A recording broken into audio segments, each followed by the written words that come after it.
there, YouTube? I'm back again for another Kickstarter critique where I take a look at a different Kickstarter tabletop game project every weekday at 1:30 p.m. Eastern Standard Time and give my honest thoughts on how it's being ran.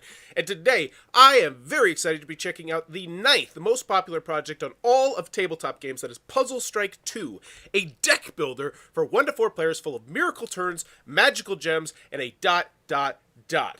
So I do like the fact they're mentioning it's a 1 to 4 player deck builder, and I know Puzzle Strike has quite a name, or at least it used to a couple years ago.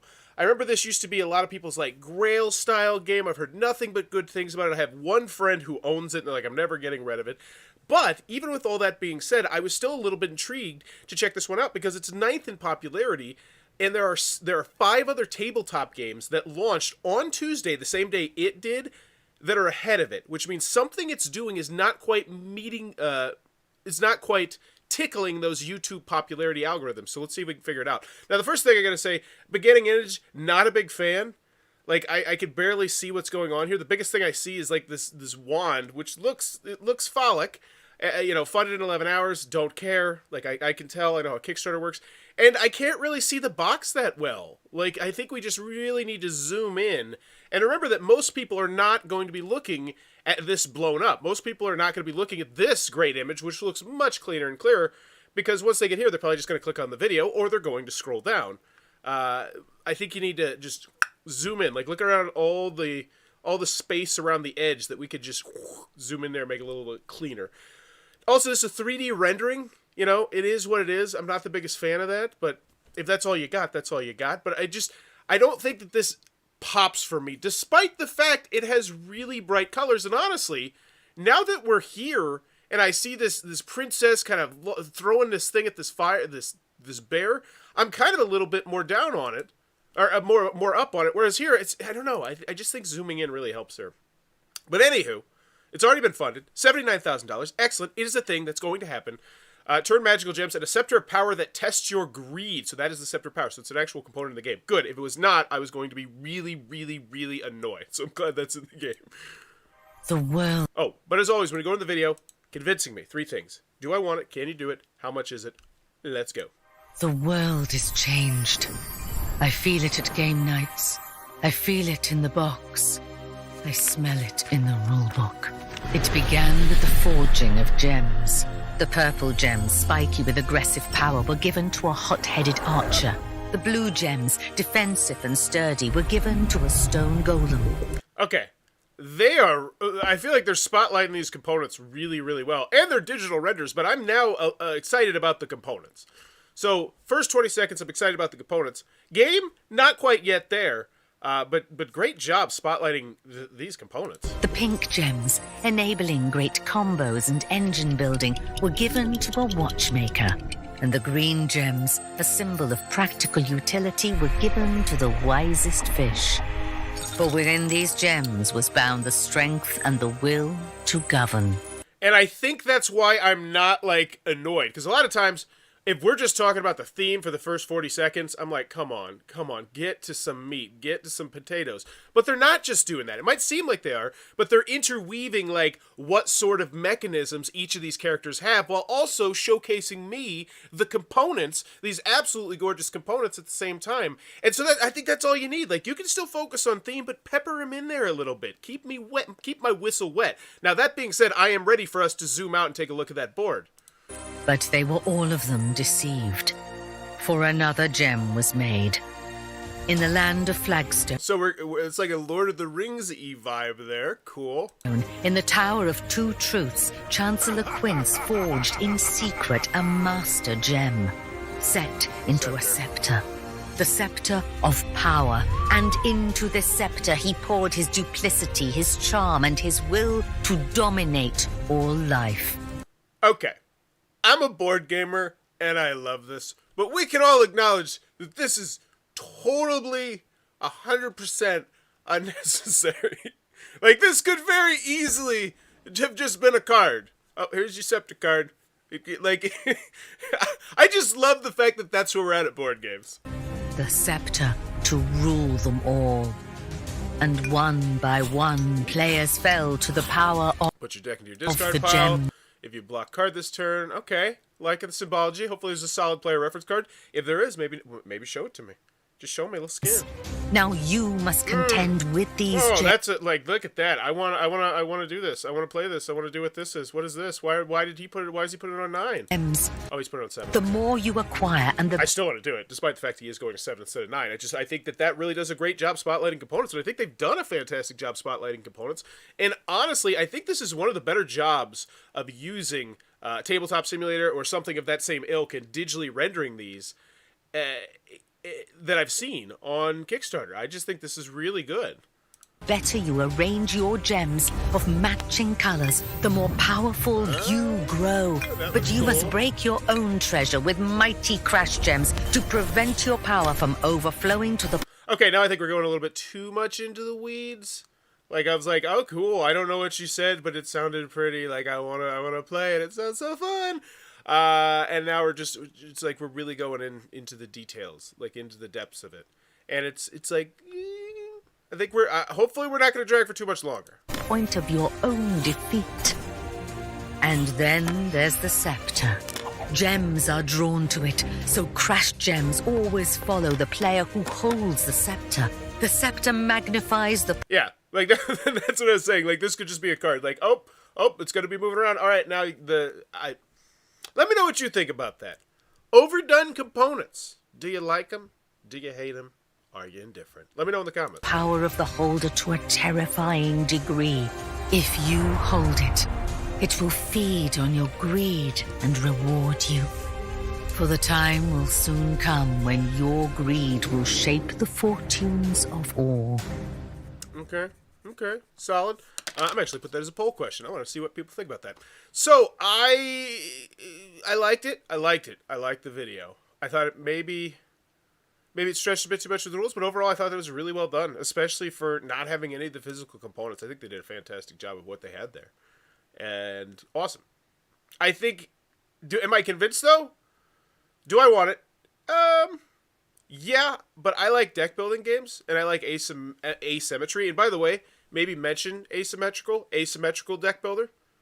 Like, just instead of getting rid of say asymmetrical deck builder. Because it sounded like each one of those characters were going to have very different gems and special abilities and who nuts and what's it. Hi, one thing I'm wondering, how much to produce that scepter on the wholesale? Looks fun, to be honest, and great video. Yeah, I wonder how that is. And I imagine, that's another thing. I wonder if this thing has a high price. Like, if I look at these components and I say, wow, this is a really high price at certain on, it's going to, I think most people's brains are going to be like, it's that damn scepter. So hopefully the price is not something that becomes an issue. We'll check it out. So, do I want it? Yeah, I think it did. I like asymmetrical deck builders, and I'm the target market, and I was like, yeah, this looks really cool. Can you do it? Here we go. Let's check it out. Sirlin is a competitive gamer and designer. He was lead designer and a game balancer on Kongai, Puzzle Fighter HD Remix, and Street Fighter HD Remix before founding Sirlin Games, where he released the fighting game Fantasy Strike and the tabletop games Codex, Yami, Puzzle Strike, Flash Duel, and Pandanati. He's also author of the book Playing to Win. His claim to fame is shipping 5 out of 5 Kickstarters on time. Wow! Holy crap! Ding, ding, ding. This is how you write your section. Like, first and foremost, he has a very impressive pedigree. But if you don't mention that very impressive pedigree to me, I don't know that very impressive pedigree. So I thought they did a great job here. And then even at the end, shipping 5 out of 5 Kickstarters on time. I think this is a great spot for companies to mention, that sort of information. Like, hey, we currently have shipped 6 out of 7 products, with that 7th one hopefully coming out in Q1 2022. Everything's online, or something like that. I think that's a great, because most of the time this is space that isn't used, I think, up to its full potential. And how could we use it better? And I think this is one way to potentially do it. That's a really cool idea. I like that. Okay, 7 created, 8 backed. So not their first rodeo. Let's see what kind of... So we got backer kit, and then we do have one person in the comments in the update section. All right. So Codex, which I know is out, I can confirm that, and I know it's pretty popular. I've never actually played it, but I know there's some buzz going on around this one, but we'll just double check these. Pandati, Light and Dark, right now all we're doing is making sure that the games are out, and that's canceled, and then the reboot, and then it was so popular it gets an expansion. Wow. And then Yami, which I know is out, I'm not even going to click on it. I know it's very popular as well. I've never played any of these games. All right, make sure it's out. Codex card game is the cool new thing, so how do you like it? Yep, so people got it. It is out. So yeah, and he already mentioned it there. So do I feel comfortable? Yes, that is a check plus. Great job convincing me on the can you do it. So do I want it? Yeah. Can you do it? Yeah. How much is it? Hopefully we don't beat around the bush. We get right to the price. But we do start with something which I think moves the needle. A quote from Richard Ham, very prolific board game reviewer. And also, awesome dude. I used to do a podcast with him every Wednesday night. And he doesn't do it anymore, which sucks. Come back, Richard. Come back. He's so much fun to talk to about politics and board games. Like, he can talk about both those forever, and he's a very enjoyable person. But overall, I'm very impressed by Puzzle Strike 2. The puzzly nature of it, the really satisfying card play and deck building, the great production. Well, Jen and I were surprised how much we enjoyed Puzzle Strike 2. The puzzly nature of it, the really satisfying card play and deck building, the great production. This is great. This is mentioning not one, not two, but three different aspects of the game that he is spotlighting that he thinks was well done. And so you're essentially going to say, there's somebody's like, oh, I love card play, I love deck building, the whatever. I just think that's a great quote to start off with. 1 out of 4 players, 1 to 4, ages 13 plus, 20 to 30 minutes to play. Was that mentioned on the jump? I know 1 to 4 players was, but honestly, here's the dealio. I think that this should be mentioned here, the 20 to 30 minutes. I think you're going to get a whole separate sector of people potentially interested in the game. And what's the age on this? 13 plus. So you are telling me that it's a bit too complex for me to play with my family at this moment, but still, that tells me that it's a game night game, a 20 to 30 minute game, a potential filler weight game that we could get out from time to time because we all remember the rules of it. I think mentioning that on the front is very important because I think filler games for a lot of people is probably one area of their collection where they'd like to strengthen. And I need to put a poll up on that. Think about your board game collection right now. What style of game or type of game would you be most interested in getting right now? Or are you just like, whatever new game is like, that's the one that I want, or that... I don't know. Maybe I'm just weird about but I think mentioning 20 to 30 minutes on the front image is something that I would definitely do. And the age is 13 plus. Honestly, I think mentioning both of those, that tells me that this is a lightweight filler game with some meat. And yeah, yes, please. All right. And so what do we got here? That looks like a play. So it's a board. So now you're showing me. I'd love to see a price right here. So you're showing me the box. You're showing me this. I got the boards, the 1 to 4 boards, and those are nice looking boards. Puzzle Strike, the deck, the discard. We got the fancy components. We got the scepter. We got cards. How many cards? It surely is not just 30 cards. Oh, because there's all these cards as well. Okay. So those are your starter cards. Yeah, is that your asymmetric cards? Is there more than 4 characters? What's going on? I'm so confused and scared. And this is why I don't just like seeing long... I feel like you should be telling me what the components are as I see them, because I see them here, and then I see them here. Video game inspired. The same dynamics as the video game Puzzle Fighter HD 2 remix by the same lead designer. Okay, cool. So if you played that game, I'm sure that means a world to you. I have not. And honestly, right here, make this clickable. Like iOS, Android. So you can essentially try out, because what you have here is a chance for me to try out the gameplay in a polished form and say, oh, I like that gameplay. I want to support this. That's essentially kind of a weird way for people to try out your game. I would add a clickable link if they can get that, especially if it's a free app one. I don't know, because I don't know anything about it. Or think any match 3 video game for the theme. You probably want to move that back just a bit. Magical gems. The more you have, the more cards you draw, and the bigger your combos will be. Or maybe they don't. Maybe they want this pushed up for some reason, because it looks like they have exactly enough. I don't even know. I'm speculating. I don't know why. I look at the weirdest things. Magical gems. The more you have, the more cards you draw, and the bigger combos will be. But you lose if you end your turn with too many gems. You're always the most powerful when you're in danger of losing. I don't think this actually... I thought it was supposed to be sung at first, and now it's not. And now I just went with it. Which fuels amazing comebacks and miracle turns. And so that's kind of cool. Like, he's saying, I'm going to give you that experience that you can get from, say, like a Star Realms. Like, you know what I'm talking about? If you played Star Realms, and some other deck builders have it, where it's like, if I can just get that perfect hand of cards, like, game over, man, game over, I'm gonna crush. And that's a fun feeling, and I like the fact that they're kind of spotlighting that. I like how they spotlighted that. I think that was really well done. I still want the price. Holding the scepter is your test of greed. Okay, stuff. Beautiful tactile components. These are real photos, not renders. Wow. I think, wow. And I do like the fact they spotlighted this. Like, bam. These are not prototype. Like, this is it. Like, this is what you're looking at. Whoa, those are gorgeous. That looks like something's pulled straight out of the MCU that's going to have an Infinity Stone in it. Oh my goodness, not 3D renders. So, and I love the fact they're mentioning that looks so hot. This is great. I just want the price. Like, honestly, like, price me. You just wowed me with the components. Just price me, damn it. A few cards. So now you're showing me some cards, core mechanics. Dang, they are like those are some of the nicest looking components that I've ever seen. Like, just cube wise. And let's go back to this. These look so generic at this distance. I didn't even think twice about this. You remember when I was analyzing this main image, I didn't say a single word about any of those tokens. And that is not right. Like, those are gorgeous. Like, honestly, zoom in, take that top right corner, spotlight those components and just say, not 3D rendering, actual photo. Like, put that up. I don't know if you'd be able to fit that up there. I don't know how that would work. But I feel like there's some way that there's got to be a way to spotlight not just the scepter, but also how gorgeous these gemstones are. And yeah, I just think that main image, it could be spruced up. So now you're telling me more about the gameplay, whatevs. Cool. I mean, if you really want to get in the weeds, it's also awesome. Learn to play. Hello there. Fantastic. Full 18-minute one. Looks like I'll be able to sit down, play this immediately. And I love the fact this is the first video I see, aside from, spotlighting components. Awesome. Here's an example of play, gameplay. Hey, everybody. Today, Auto Previews Pro. Any presents, right? Awesome. Play right now. Yeah, and this is what I was talking about.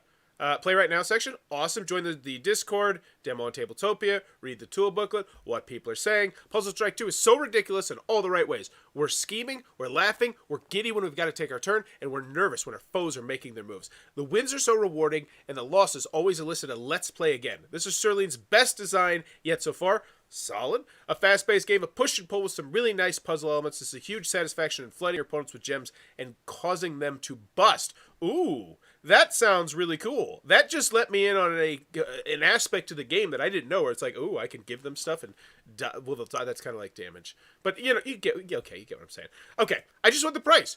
The reason so we're talking about stretch goals. I want to talk about price. I want to know how much this is.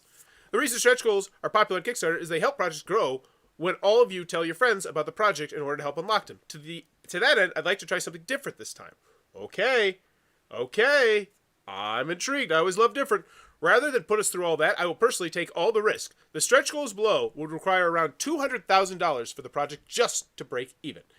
But I'll underwrite that risk and include the stretch goals right from the start. This game is great and deserves to have these awesome components, at least for the Kickstarter version of the game. So let's just do it. So what he's saying is, these are going to be the stretch goals, but we're not gonna beat around the bush. I'm gonna invest my own money if we don't hit them, because I believe in my game and I have that sort of disposable income to potentially be able to cover that. This is an interesting play, and I kind of like it. It's like, no matter what, you're gonna get this game. Here's my question. Well, we'll get to it. Since this is strictly better for all of you,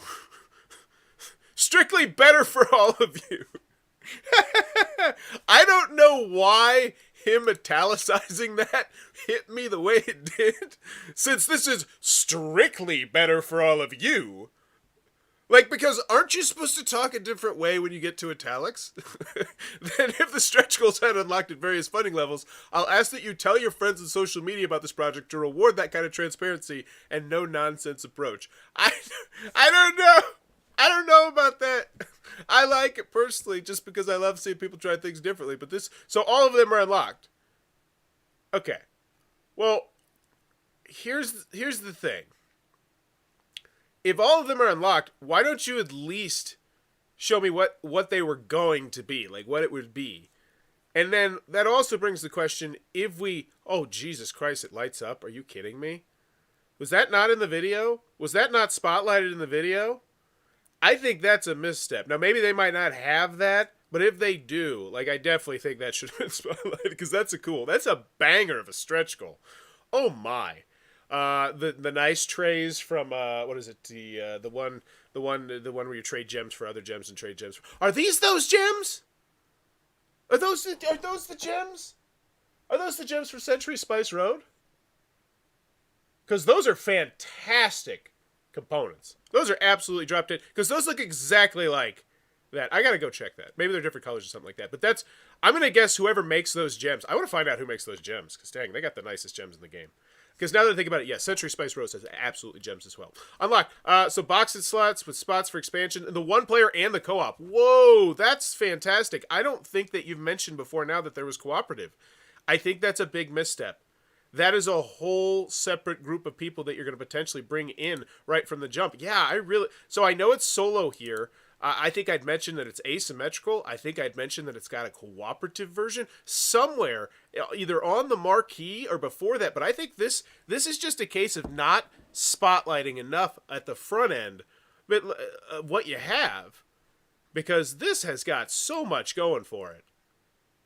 The gem shapes, the diamond, because the components are fantastic. Granted, I shouldn't say that because I still don't know the damn price. Exclusives. So these are exclusives. Kickstarter backers will get 2 additional characters. Whoa! And that's what I was wondering about. It looked like there was 6 sets of cards instead of 4 sets of cards. Holy guacamole. I think these are 100%... I think things that are 100% exclusive to Kickstarter are generally dangerous and sad to do. So we will offer these extra characters somehow in the future. Possibly conventions we have it. So they're saying, cool, but you get them for now. Expansion early and discounted. Kickstarter backers are able to get the expansion months before... There was... What? There's... What? What? There's not an expansion. No, there is... I refuse. I live in the reality where we are... Wait, is this... Oh, Puzzle Strike 2 is... the expansion. I thought you were going to say there was an expansion on top of Puzzle Strike 2 that I don't like that you hadn't mentioned, which is like no bueno. No. I think what he's saying though is this is the expansion to Puzzle Strike. I think. But I don't know. All right. Nope. Damn it. Nope. Going back to the original one. This is just a whole new expansion that you have not mentioned up to this point. I'm 22 minutes into your Kickstarter. I've been going through it, and I did not know there was an expansion. You know why I didn't know there was an expansion? Because you didn't show me all the components, and you didn't show me the pledge. Like, I need these. These are organization things. Like, there's a reason that those are industry standard, and that's because they're super useful. And maybe they're down. Maybe they're here, and I shouldn't assume they're not here. It's just... December was rough, people. December was really rough. Kickstarter sucked in December, so don't assume. I'm sure it's going to be down here. There's no way they would not include a pledge level area, hopefully. Kickstarter backers are available to get this expansion months before it will be available in retail stores. The first batch is just for you. Also, the expansion is $10 cheaper on here on Kickstarter than the MSRP. MSRP subject to change, but this is our current expectation. Okay. Oh, and it's as Alice in Wonderland? I don't know.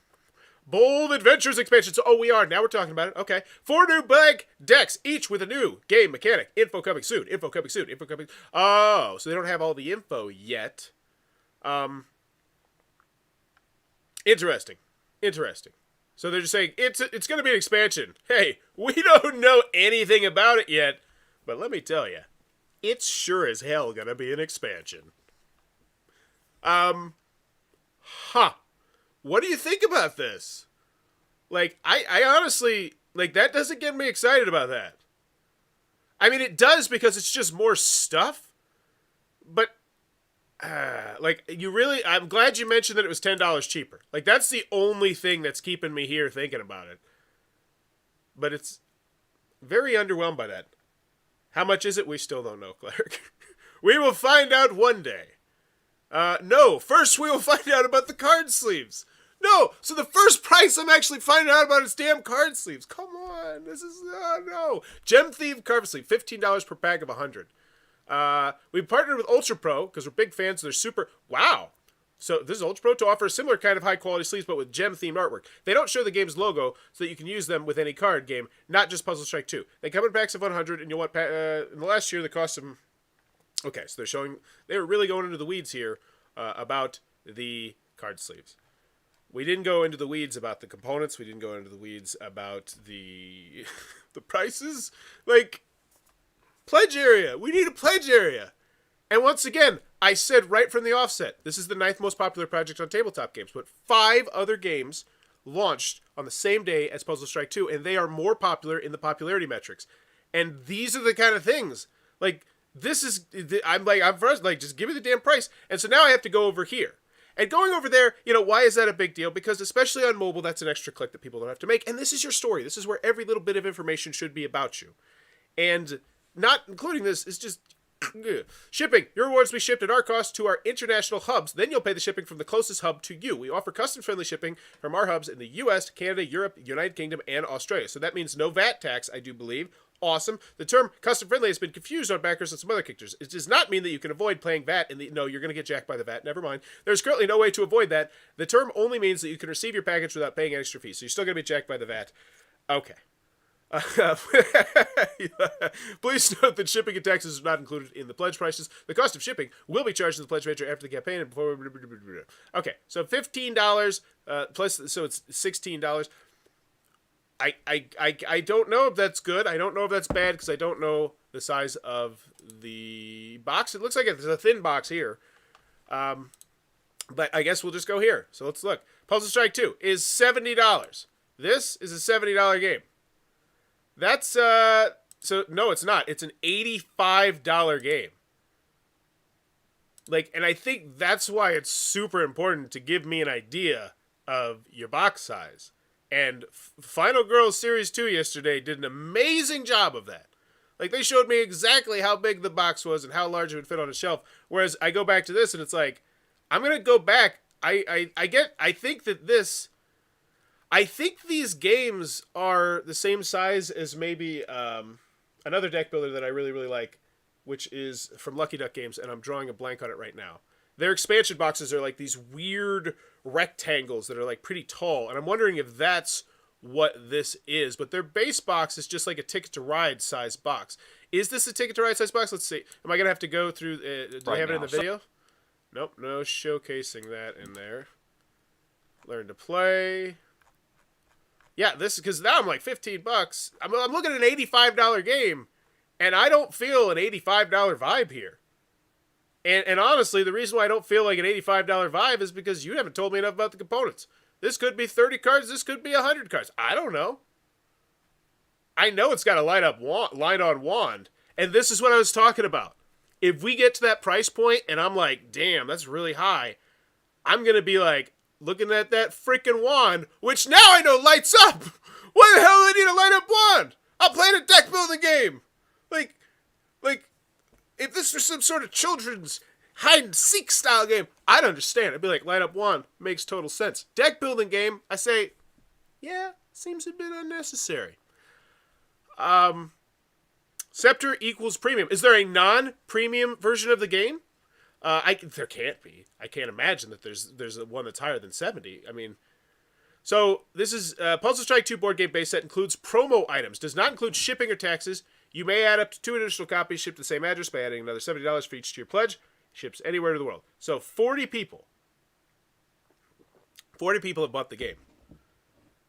How many people bought the game with the expansion? I imagine this will be the most popular. Especially when you told me it was $10 off. You said, hey, $10 off. And I was like, all right, fine. Puzzle Strike 2 base game plus Bold Adventures expansion.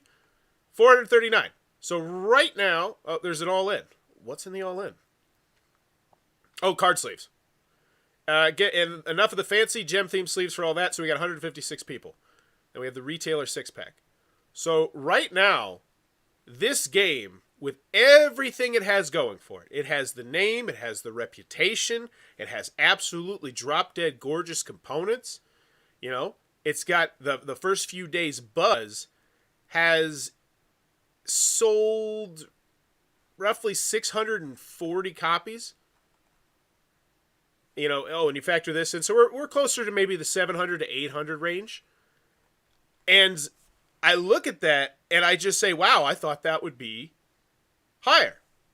Because this game, I imagine there's a lot of people that are really excited about this game. But $70 when this is the box you're showing me. Is this the actual box? And I know it has a light-up scepter. But then it goes to $85? And not only is it $85, but I had to go ask an associate to find out the price. I was befuddled. Well, there's an expansion? There's an expansion to this game? And what's coming? I feel like this is a Kickstarter that really would have benefited from launching in December, when there was nothing. But right now it's launching against 5 other games that look to be heavy hitters. And it's Thursday, and next Tuesday's coming, and I know for a fact there's going to be more heavy hitters. And I worry about how this one's going to do, especially with the way that they're handling the stretch goals. It's just saying, hey, this is better for you. Trust us. But we want you to act like we hit certain stretch goals when we hit them.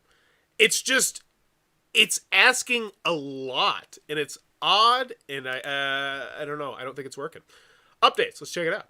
Fun in less than 11 hours. Funded! Well, that was fast. Thank you all so much for diving in. I really wasn't sure what the reaction would be, but the project has turned out to have a lot of momentum. When does this thing ship, by the way? That's my question. If this ships early, November. Okay, so it's an Essen release, pretty much. All right. I was going to say, if this was one of those, this was just like a pre-order, where it's like, oh, I'm actually getting this in April, that would be something I'd spotlight, but that's not the case. Still, November's not bad. I mean, that's pretty short turnaround for what we're getting. So I imagine this is towards the end of its factory, finalization stuff.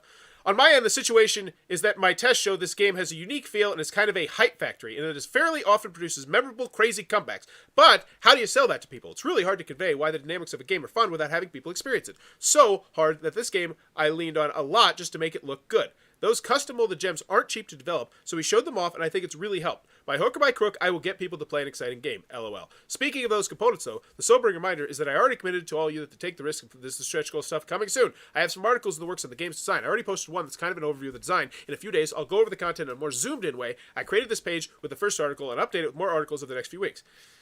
No! No! Stop it!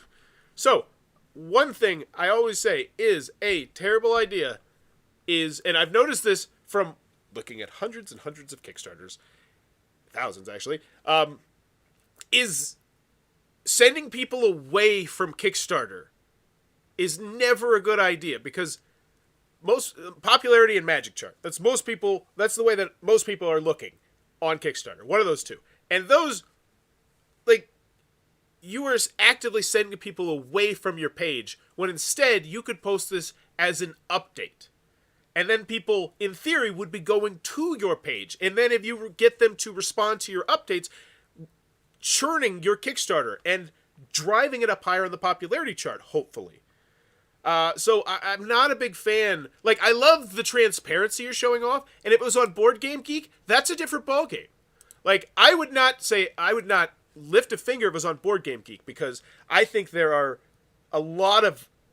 I think if you can get on the hotness, that is huge for Kickstarter games. So I think trying to put it on Board Game Geek, that's totally different. But on your own separate page, I don't think that's the play here. Thanks again to everyone who pledged or even posted about us. It was a long road, years to get to this point, so seeing a first day response like this has been really exciting. And I would always end with a question, get people engaged. It sounds like, because you have a really good pedigree on the games that you're released, it sounds like. So you're going to have some day one brand loyalty. The people are like, I love this game designer. I love their games. I'm excited about this game. 70 to 85, it's $85, whatever. Don't even care. And I got so befuddled the shipping. I need to go back and I need to look at the shipping for the international stuff. I totally glossed over that. I do apologize. I forgot. I love you, the rest of the world, boo. And so we got 3 comments, and once again, this is what you're going to get on your first comment. You're going to get the people who love you, and they're like, yeah, you kick ass, let's go, this is going to be great, this Kickstarter is going to be fun. And you didn't even respond to them. I mean, come on, at least throw them a bone. Those are super fans of yours, most likely there. Think about that. They are someone who is willing to go in here when next to no one else is talking and just say, you rock, keep it up, I'm excited, something like that. Which, do you typically do that? I don't think most people typically do that. And the reason why I say that is because I do YouTube. And the overwhelming majority of people don't post comments, and that's fine. I'm not expecting anyone to post comments. But people just don't typically do that. And if you're in here and they're getting that positive feedback, they're much more likely to do that. So I would totally respond to those. Not to mention, it's going to kickstart your popularity just a teeny bit. You got to churn these. You got to respond to everything if you can. Would love to see updates that talk about character design strategy and how the presence of one hero or another impacts the game. Is at first, so yeah, they're saying love to see updates because you're gonna have this hardcore group fan base. Post those in the actual updates. Don't put them on the separate page, I would say. Are you talking about placing characters in the rushdown? Yeah, so they are talking about specific strategies based on this game. Wow, I didn't think about that potential market. Because yeah, there's a lot of people doing that with a lot of mobile games. I used to be one of them, in fact. I've just got back from the Rondo gameplay run through, and I think the graphic design could use some work. The player boards where you place the check discard is enormous and has so much wasted space. There could be some big turns where the player deck is not. And here's the other thing. Okay, so you did pop up, but you didn't comment on this at all. Like, you just avoided it. Like, why just avoid? Well, this was 16 hours ago. I take that back, so they might just not have noticed it. But the longer those sit there, the more they can kind of fester. They just...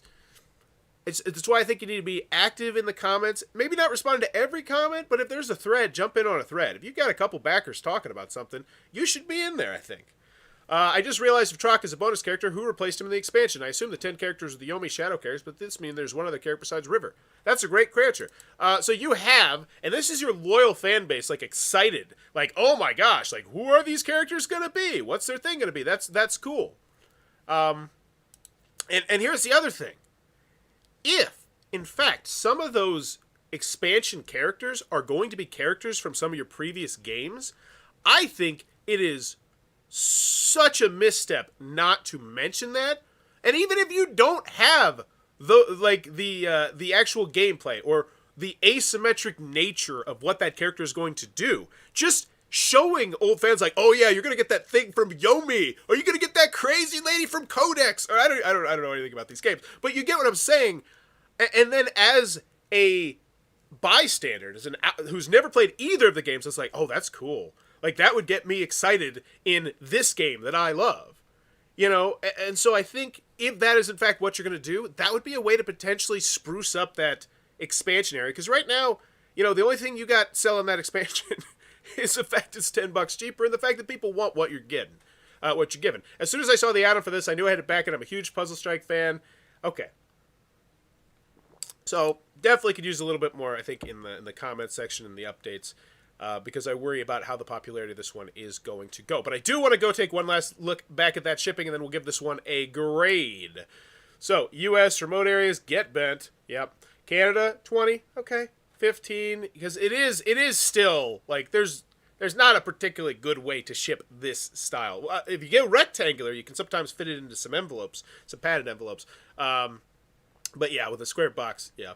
And then we got UK 9, plus you're gonna jack by the VAT. That's still, I doubt that's terrible. So let's see what the breakdown is. Community, yeah, we got 38 in the UK, 34 in Canada, so mostly the United States. All right, so back to the final grade. Do I want it? Yeah, I do. I love deck builders. I love asymmetrical. I love the concept of universes. And what I mean by, like, is the MCU, the DCU. Like, if Yellow started to create their own universe, certain board game companies create their own universe where sometimes different characters from different games will appear in there. And I think that's fantastic. And I love the fact that that seems to be, at least your fans are speculating, one way you're going to go.